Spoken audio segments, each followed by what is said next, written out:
comment se répartissent les chiites aujourd'hui? L'Iran est le premier pays chiite au monde. Sur ses 70 millions d'habitants, près de 90% sont chiites.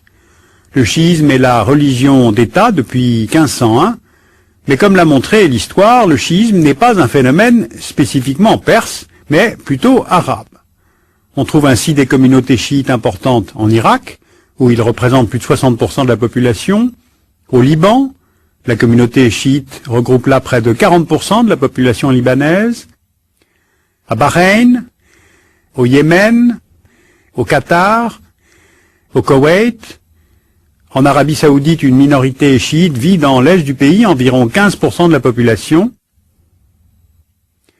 Et hors du monde arabe, on trouve aussi des chiites en Azerbaïdjan, où ils sont majoritaires, au Pakistan, en Afghanistan, en Turquie, où 25% de la population sont des alévis, rattachés au chiisme, et de façon plus éparse, on trouve aussi des chiites en Inde et en Asie centrale. Alors le constat qu'on peut faire, c'est que dans la plupart de ces États, les chiites sont minoritaires, ou bien quand ils sont majoritaires, ils sont souvent dominés par des pouvoirs sunnites. Or, plusieurs événements récents au Moyen-Orient ont fait évoluer le rapport de force politique entre chiites et sunnites. D'abord, bien entendu, la révolution islamique de 1979 à Téhéran, qui instaure un régime islamiste chiite, ce qui surprend alors tous les régimes sunnites de la région.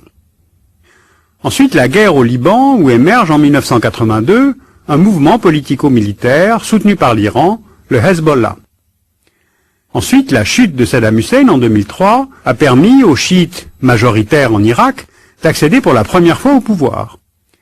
Et puis enfin, été 2006, il y a le relatif succès du Hezbollah face aux raids israéliens au sud Liban.